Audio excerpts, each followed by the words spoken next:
2023년도 새해 우리 교회의 표어는 영적 예배와 참된 축복입니다. 교회의 표어는 그냥 정하는 것이 아니라 올 한 해 동안 교회가 이런 방향으로 나아가겠다고 하는 그런 목표입니다. 올 한 해는 예배, 정말 하나님께서 기뻐하시는 그런 예배자로 우리 교회가 그런 예배를 드릴 수 있고 또 하나님의 은혜를 받는 축복을 받는 그런 교회가 되기를 원합니다. 그래서 여러분 그런 말이 있잖아요. 예배의 성공자가 되라 그랬습니다. 예배의 성공자가 되라. 예배에 성공하면 우리 인생의 모든 것이 다 잘 될 줄 믿습니다. 핵심은 예배에 있다. 예배가 축복의 통로이고 예배가 우리 삶의 모든 하나님의 귀한 것들이 채워지는 그런 통로이기 때문에 하나님 앞에 예배를 성공하면은 올 한 해도 우리 가운데 큰 은혜와 복이 임하게 될 줄 믿습니다. 우리 성도님들 가정 가운데 정말 올 한 해는 큰 하나님의 축복을 받고 또 교회적으로도 하나님께서 함께 하시는 그런 은혜들이 기쁨이 충만하게 넘치는 한 해가 될 수 있기를 축복합니다. 여러분 예배는 믿음의 고향이다라고 생각이 됩니다. 믿음의 고향. 우리가 고향하면 언제든지 돌아갈 수 있는 곳, 내가 기댈 수 있는 곳, 내가 지금 형편이 어렵고 또 낙심이 되고 좌절해도 나를 반겨주는 곳, 그래서 내가 회복이 되고 치유될 수 있는 곳, 그것이 바로 고향입니다.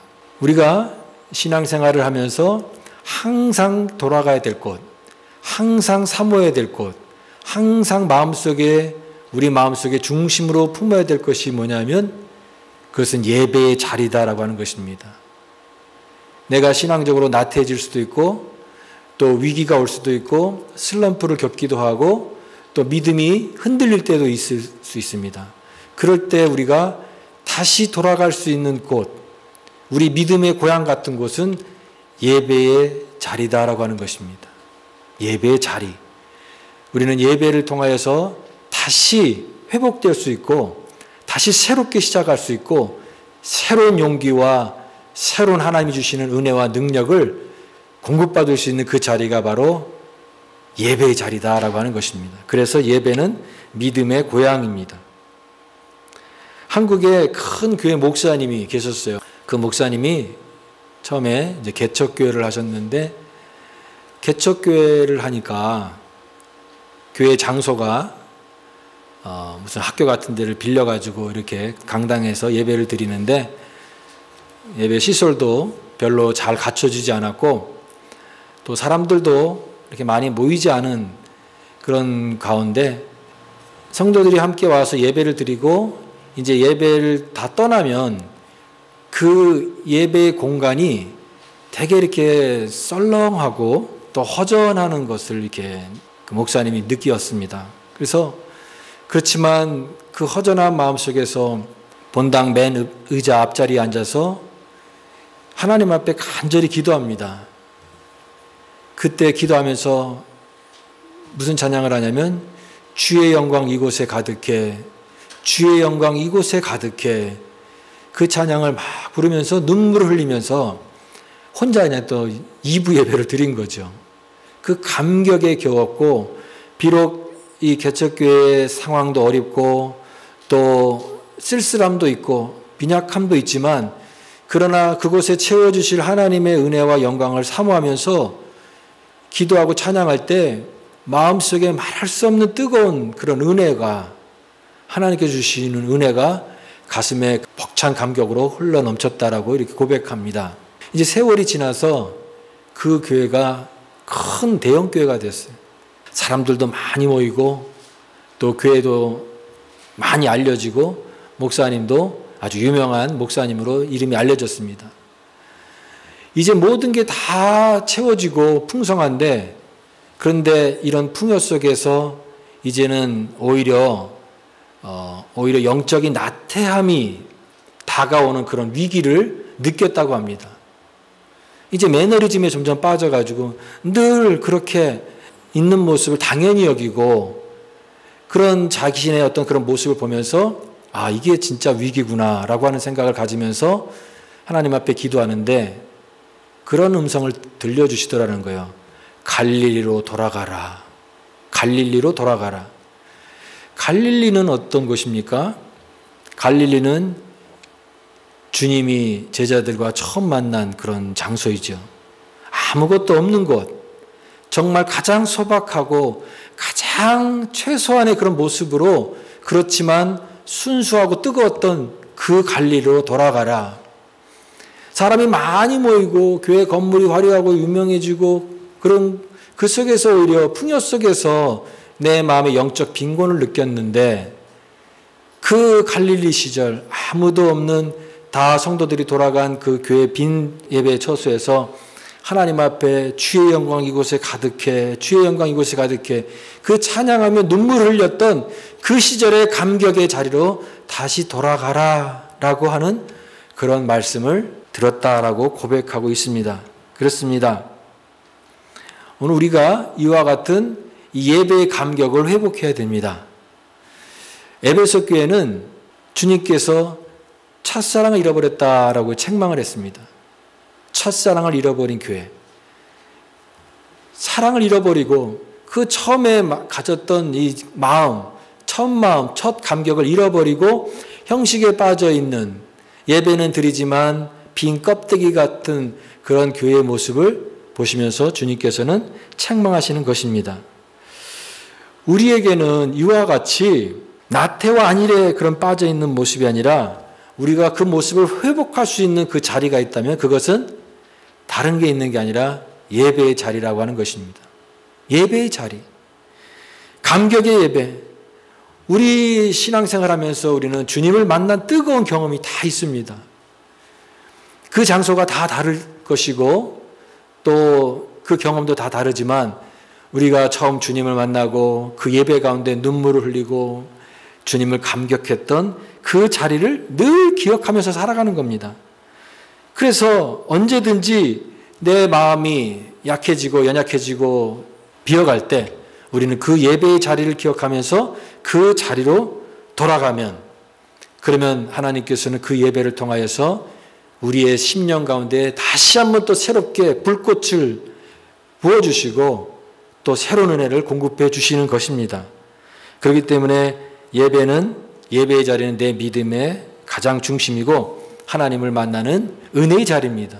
어떻게 우리가 예배의 자리를 놓치고 하나님의 은혜를 다른 데서 어디서 공급받을 수 있겠습니까? 예배의 자리가 그만큼 중요하다라고 하는 것입니다. 오늘 본문은 그런 의미에서 이 예배에 대한 그런 귀한 본문입니다. 예수님께서 사마리아라고 하는 그 지역의 수가성이라고 하는 곳에 가서 우물 곁에서 거기서 만난 사마리아 여인과 대화를 나누는 그런 내용입니다. 여러분들 잘 아는 내용이고 많이 들었던 내용이고 아주 잘 아는 그런 내용입니다. 오늘 그런데 이 수가성 여인과 예수님과의 대화를 통해서 우리가 오늘 예배에 대해서 한번 깊이 생각해 보는 시간을 갖기 원합니다. 여인의 모습은요, 목마른 인생의 모습이다라고 하는 것입니다. 여인의 모습. 이 수가성 여인은 목마른 여인이었습니다. 그래서 예수님께 말합니다. 내가 목마르지 않게 물을 달라. 물을 가져가지만 그 물이 금방 또 목말라요. 그래서 이제 다시 또 오지 않게끔 목이 자주 마르지 않는, 영원히 마르지 않는 그런 물을 좀 달라. 그런데 예수님께서 말씀하십니다. 내가 주는 물이 바로 그 물이다. 영원히 목마르지 않는 물이다. 영원히 목마르지 않는 그런 물을 내가 주겠다. 여러분, 이 수가성 여인의 모습은 목마른 인생의 모습을 표현하고 있다고 생각이 됩니다. 우리도 살아가면서 채워지지 않는 그런 목마름이 있습니다. 그 갈증, 우리의 영혼의 공허함, 이런 것들이 있습니다. 그런데 그 모든 것들을 채울 수 있는 진정한 생수의 근원 대신 예수 그리스도를 만나야 된다라고 하는 것입니다. 그리스도를 만나게 될 때 우리 안에 있는 모든 이 공허함과 이 목마름이 채워지고 해갈되는 그런 놀라운 은혜를 얻게 된다라고 하는 것이에요. 수가성입니다. 사마리아 수가성. 그런데 이 여인과 예수님이 대화를 나누는 과정 속에 예배에 대한 주제가 나옵니다. 예배에 대한 대화가 나와요. 여러분, 우리가 잘 아는 대로 유대인들이 가장 싫어하는 사마리아 사람들, 사마리아 사람과 유대 사람들은 서로 원수지간이 되었고, 또 특별히 유대인들은 사마리아인들을 아주 천하게 취급했고 상종하지 않는 그런 사람들이었죠. 혼혈하라고 하는 이유 때문에 피가 섞이고 더럽혀진 사람들을 그렇게 아주 취급을 하는 그런 사람들이었습니다.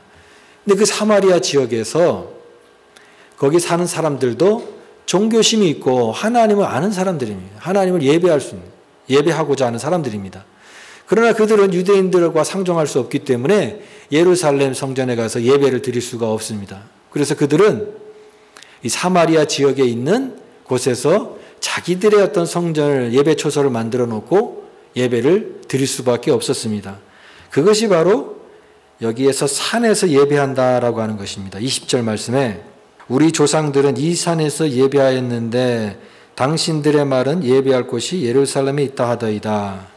이 곳이 사마리아 수가성이라고 하는 지역이 구약 성경에는 세겜입니다. 세겜이라고 하는 장소가 구약에 많이 나오는 장소인데 예배의 장소로 유명한 것입니다. 세겜. 아브라함이 세겜에서 하나님 앞에 예배를 드린 곳, 그것이 세겜입니다. 또 야곱이 밧담아람에서 돌아와서 첫 예배를 드렸는데 그 장소도 세겜입니다.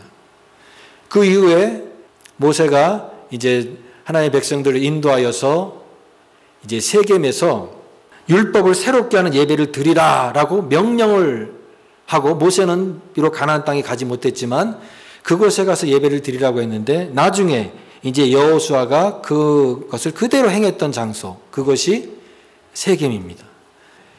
이 사마리아 지역에는 두 개의 산이 있습니다. 그래서 세겜이라는 지역이 어깨라고 하는 뜻인데 북쪽으로는 에발산이 있고 남쪽으로는 그림심산이 있습니다. 그림심산. 그래서 그림심산은 축복의 산이에요. 그래서 이곳에서 하나님께서 복을 주시는 축복의 산이라고 해서 사마리아 사람들은 예루살렘 성전에서 예배를 못 드리니까 그 그림심산, 축복의 산이라고 하는 산에서 자기들의 성전을 만들어 놓고 거기서 예배를 드렸던 겁니다. 오늘 이 사마리아 여인의 질문이 바로 그런 배경을 갖고 있습니다. 우리 조상들은 이 산에서 예배하였는데 당신들의 말은 예배할 곳이 예루살렘에 있다 하더이다. 우리는 이곳에서 예배를 드리고 있습니다. 그런데 당신들은 예루살렘 성전에서 예배 드리고 있습니다. 당신들은 여전히 우리의 예배를 무시하고 우리에 대해서 비난과 조롱을 하고 있습니다. 어느 곳에서 예배 드리는 그 예배가 하나님 정말 기뻐하시는 예배일까요? 라고 하는 그 질문과 비슷합니다. 그런데 예수님께서 대답하십니다. 예수님의 대답을 보십시오. 23절 말씀입니다. 23절 말씀 같이 한번 읽어보겠습니다. 시작. 아버지께 참되게 예배하는 자들은 영과 진리로 예배할 때가 오나니 곧 이때라. 아버지께서는 자기에게 이렇게 예배하는 자들을 찾으시느니라. 예배할 때가 오나니 곧 이때라. 이제는 구약에 드리는 그 예배가 아니라 새로운 방식으로 예배를 드리는 시대가 도래했다라고 하는 것입니다. 예수님께서 이 땅 가운데 오셔서 이제는 새로운 방법으로, 이제는 구약의 동물을 죽여서 드리는, 제사를 드리는, 그래서 하나님을 만나야 되는 그런 구약의 예배가 아니라 이제는 새로운 시대가 됐는데 바로 이때다라고 말씀하시는 새로운 도래, 그것을 선포하신 것이에요. 그러면서 말씀하십니다. 하나님께 참되게 예배하는 자들은 영과 진리로 예배할 때가 오나니 그랬습니다. 영과 진리로.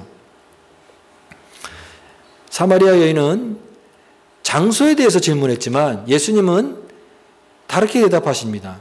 장소가 문제가 되지 않는다라고 하는 것입니다. 새로운 시대에, 새로운 도래에, 새로운 예배의 방식은 어떤 장소에서 드리느냐가 중요한 것이 아니다.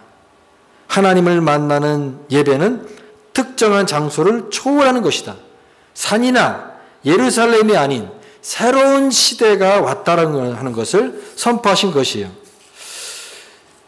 여기에 영과 진리로 예배할 때가 오나니 그랬습니다. 영과 진리로. 또 24절 말씀에도 하나님은 영이시니 예배하는 자가 영과 진리로 예배할지니라 그랬습니다. 영과 진리로 예배 드린다는 게 뭘까? 영은 여러분 영혼입니다. 영혼. 이것은 외적인 그런 허식이나 허례허식이 아닌 우리 영혼의 깊은 중심에서 마음을 다해서 나오는 그런 것을 말하는 겁니다. 또 여기 진리라고 했습니다. 진리. 진리가 무엇입니까? 하나님이 원하시는 것이 진리입니다. 하나님의 뜻입니다. 내 방법이나 내가 편리한 것이 아니라 하나님이 원하는 방식, 하나님 원하시는 뜻, 그것이 진리입니다. 영과 진리로 예배를 드리라 라고 하는 것입니다. 이 말에는 사마리아인들이 드리는 예배와 또 유대인들이 드리는 예배에 대해서 예수님께서 말씀하신 그런 내용이라고 이 본문에서 우리가 생각해 볼 수가 있습니다. 여러분, 사마리아 사람들은 자기 지역에서 그림심산에서 예배를 드리고 자기의 성전을 만들고 예배 드리면서 그들이 예배를 드렸지만 그들의 예배는 우상 숭배와 같이 혼합해서 드리는 예배였어요. 그러니까 하나님을 예배한다고 하지만 자기가 원하는 우상도 같이 섬기고 또 자기의 방법대로 이렇게 자기 편한 대로 그렇게 예배를 드렸는데 그 예배는 뭐가 결여가 됐냐면 진리가 결여된 예배입니다. 영과 진리라고 했을 때 진리가 결여된 예배였어요. 하나님께서 그런 예배를 받으실 수가 없는 것이죠. 오늘날도 신앙생활을 하면서 교회 신앙생활을 잘하면서 밖에 나가서 뭐 점도 보고 또 나가서 뭐 다른 데도 가서 기웃거리고 그러면서 나는 신앙생활을 잘한다고 하는 것, 그런 영적인 혼합은 하나님께서 받으시는 진리가 없는 그런 예배가 될 수밖에 없다라고 하는 것입니다. 또 영이라고 했습니다. 영은 우리의 허식이 아니라 우리의 외적인 그런 어떤 겉모양이 아니라 우리의 내면의 깊은 중심에서 나오는 그런 것입니다. 여러분, 유대인들은 예배를 잘 드렸습니다. 겉으로 볼 때는 성전에서 제대로 모든 것을 갖추고 또 그들이 모든 형식을 얼마나 꼼꼼하게 지켰습니까? 그런데 그들의 예배는 영이 없습니다. 겉모양은 그럴듯해 보이지만 그 마음의 중심에는 하나님 앞에 드려지는 예배가 아니었던 것이에요. 자신들의 어떤 그런 것에 철저했지만 그러나 하나님이 기뻐하시는 그런 예배가 아니었던 것입니다. 오늘날에도 나는 교회 예배 드립니다 라고 하지만 그냥 겉껍데기로만 와서 계속해서 예배 드리는 것이 그 안에 영이 빠져 있고 하나님을 향한 진실한 마음이 빠져 있는 예배, 그것은 바로 영적인 예배가 아닌 것입니다. 참된 예배는 외부의 허식이 아니라 내 마음의 영혼의 중심으로 드려지는 예배이고 내 방식이 아니라 하나님의 뜻에 온전히 굴복하는 순종의 예배가 하나님 기뻐하시는 예배인 것입니다. 참, 그러니까 이 예배는 참 어려운 것이죠. 제가 오늘 말씀을 준비하면서도 참 어렵구나라고 하는 생각이 듭니다. 우리의 마음을 다하고 우리의 안에 있는 정말 투명한 마음으로 어떤 그런 형식이 아니라 마음을 다하는 그런 마음으로 드리면서도 또 내 방식이나 내 스타일, 내가 원하는 어떤 것이 아니라 하나님의 뜻에 맞는 합당한 그런 예배를 드리고 그것이 영적인 예배고 온전한 예배라고 하니까 우리가 과연 그런 예배를 드리고 있는가? 그 예배가 정말 쉽지가 않구나 이런 생각이 듭니다. 여러분, 그러나 우리가 여기서 생각해 봐야 될 것은 우리의 기준을 버려야 된다라고 하는 것입니다. 어떤 사람이 대화를 합니다. 둘이 대화를 막 하는데 보니까 남자만 얘기를 하는 거예요. 계속 얘기를 하는데. 그래서 나중에 이제 대화가 잘 됐습니까? 그랬더니 대화가 잘 됐대요. 남자가 그렇게 얘기하는데 여자한테 묻습니다. 대화가 잘 됐습니까? 귀에서 피 나오는 줄 알았습니다. 그래요. 계속 혼자만 떠들었다는 거예요. 혼자 떠들고 혼자 계속 얘기하는데 남자는 자기는 대화라고 생각하는 거예요. 착각이죠, 착각. 여러분, 대화는 나 혼자 내가 대화했다라고 하는 것이 되는 것이 아니라 주고받는 것이고 마음을 함께 하는 것이고 또 상대방의 그런 것도 집중해야 되는 것입니다. 예배도 마찬가지입니다. 나는 예배 잘 드렸습니다라고 하는 것이 스스로의 평가이고 만족일 수도 있지만 과연 하나님께서 받으시는 그런 예배인가? 하나님께서는 어떻게 보실까라고 하는 것을 우리가 되돌아보게 된다라고 하는 것이죠. 참된 예배는 그 안에 참된 생명이 있고 그 안에 만남과 치유가 일어납니다. 왜 그러냐면 참된 예배는 아버지가 있기 때문에 그렇습니다. 아버지를 만나는. 우리의 모든 예배 가운데 핵심은 아버지를 만나느냐, 아버지를 만나지 못하느냐입니다. 내가 수천 번의 예배를 드린다 할지라도 하나님과 관계없는, 하나님을 만나지 못하는 예배를 드릴 수 있습니다. 그러나 한 번의 예배를 드린다 할지라도 아버지를 만나는 그 예배를 통해서 우리의 영혼이 새롭게 능력과 변화가 일어나게 되는 것입니다. 그 아버지를 만나는 것. 그 만남 속에 우리의 인생의 깊은 목마름이 채워지는 것입니다. 어저께 우리 송구영신 예배 때 신명기 말씀을 같이 나눴습니다. 신명기 8장 3절 말씀에 사람이 떡으로만 사는 것이 아니요 하나님의 입에서 나오는 모든 말씀으로 사는 줄 믿느라 그랬습니다. 사람이 떡으로만 사는 것이 아니라 여호와 입에서 나오는 모든 말씀으로 사는 것입니다. 여러분, 근데 거기 영어 성경 보니까 모든 말씀이 all이 아니라 every예요. every. 그래서 all과 every의 차이가 뭐냐 보니까 every는 each, 각각이 모여서 all이 된 겁니다. 하나님의 말씀이 그냥 뭉뚱그려서 하나가 아니라 하나씩 하는 것입니다. 여러분, 하나님 오늘 말씀하시는 것이에요. 어제 받은 은혜가 아니라 오늘의 은혜예요. 오늘 하나님의 예배를 통해서 오늘 나에게 주시는 말씀, 오늘 나에게 허락하시는 말씀이 있어요.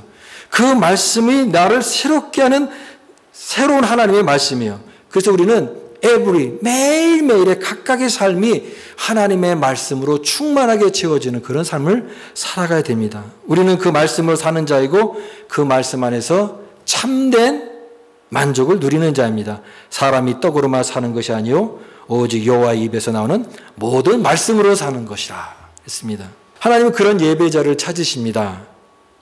때로는 우리가 사마리아 여인처럼 인생의 공허함을 느낄 수 있고 또 우리의 인생의 목마름을 느낄 수가 있습니다.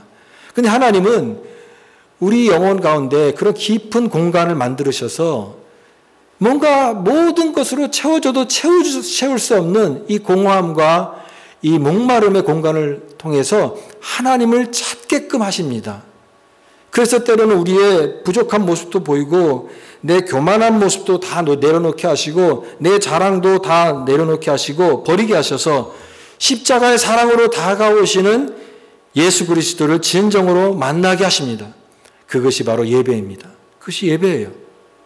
오늘 우리는 그 어떤 예배를 드리고 있는가? 나는 많은 예배를 드리고 있으면서 나는 어떤 예배자였는가를 오늘 말씀을 통하여 우리 자신을 돌아보게 됩니다. 한 상담가가 젊은 부부를 상담하게 되었습니다.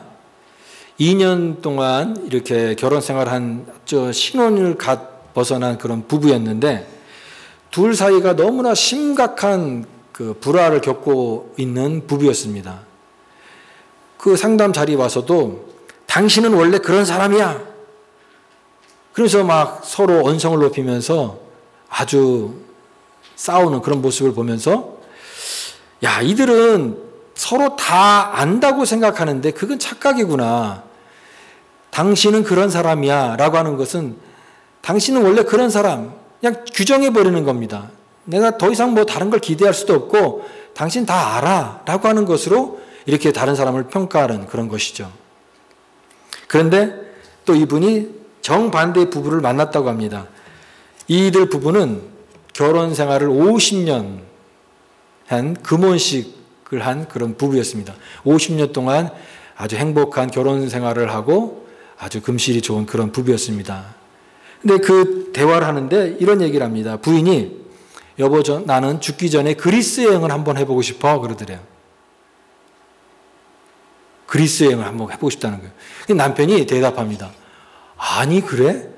난 그래도 그런 생각을 하는지 몰랐네 하고 대답하는 대화를 하는 것을 들으면서 50년 동안 부부로 살면서도 남편이 부인에 대해서 다 모르는 부분이 또 있는 거예요. 여러분, 우리가 한 사람에 대해서 다 모르는 것입니다. 자꾸 또 새로운 것들이 생기고 내가 다 알았다고 판단하는 것 이상 더 많은 부분들, 알아야 될 부분들 많이 있는 것입니다. 예수님 시대에 예수님께서 활동하셨을 때 예수님 다 안다고 생각하는 사람들이 많았을 거예요. 갈릴리 출신, 나사렛 출신, 시골에서 올라온 제자들 몰고 다니면서 뭐 기적도 행하고 뭐 그가 전하는 어떤 내용들 다 예수님에 대해서 다 알아. 나는 뭐 하는 무슨 내용인지 다 알아. 라고 예수님에 대해서 평가하고 다 안다고 자부했던 사람들이 많았을 것입니다. 그러나 그들이 과연 예수님을 다 알고 있었을까? 그들은 다 예수님에 대해서 몰랐던 것이죠. 예수님이 무슨 생각을 가지고 계시고 어떤 의도를 가지고 계시고 예수님이 가는 길이 어떤 길인지를 그들은 몰랐고 오해했기 때문에 예수님에 대해서 전혀 몰랐던 그런 사람들이라고 말할 수가 있겠습니다. 오늘 마찬가지입니다. 여러분, 신앙생활은 하나님을 단순히 아는가에 관한 문제가 아닙니다. 아는 단계를 넘어가는 겁니다. 하나님을 경험하는 것이 되어야 됩니다. 그래서 하나님을 경험함으로써 나의 삶에 변화가 일어나는 그런 신앙생활을 해야 되는 것입니다. 그러므로 우리 예배가 나는 예배를 잘 드렸다라고 하는 나 스스로의 만족이 아니라 이 예배를 통하여 하나님을 더 깊이 알아가는 사귐의 예배가 되어야 되고 또 생명의 교제가 일어나는 생명력으로 충만한 그런 예배가 되어야 될 줄 믿습니다. 그럴 때 그 예배를 통하여서 우리는 놀라운 하나님의 축복을 받게 되는 것입니다. 그것이 영적 예배와 참된 축복입니다. 참된 축복은 어떤 축복일까요? 우리가 축복하면은 뭐 물질적으로 뭐 축복을 받고 또 뭐 자손들이 잘 되고 내가 사업이 뭐 잘 되고 그런 축복이 아니라 여러분, 참된 축복은 하나님을 더 깊이 아는 것입니다. 그리스도인에게 참된 축복은 하나님을 그전보다 더 깊이 알아가는 삶이에요. 그래서 참된 축복은 내 목마른 영혼에 하나님의 영과 진리로 채워져서 목마른 내 영혼이 회복이 되고 또 내 모든 그런 공허가 하나님의 그 은혜로 채워지는 충만한 그런 삶을 살아가는 것이 진정한 축복이 됩니다. 2023년도 한 해 우리는 영적 예배자가 되시기를 바랍니다. 하나님 앞에 이제 좀 더 하나님을 아는 단계에서 지나가서 한 단계 더 나아가서 하나님을 경험하는 예배가 되게 하여 주시고 영과 진리로 충만한 예배가 되게 하시고 하나님 정말 영적 예배자가 되어서 하나님이 기뻐하시는 참된 축복을 우리 가정과 우리 자녀들과 우리 교회가 충만하게 받아서 올 한 해 은혜로 가득가득 기쁨으로 가득가득 성령으로 충만한 그런 한 해가 되게 하여 주옵소서. 그런 은혜를 우리 모두에게 주실 줄 믿습니다. 이 은혜를 사모하는 마음을 가지고 올 한 해 하나님 예배자로 살게 하여 주옵소서. 이 결심과 결단이 우리 모두의 기도 제목과 결심이 되시기를 간절히 축복합니다.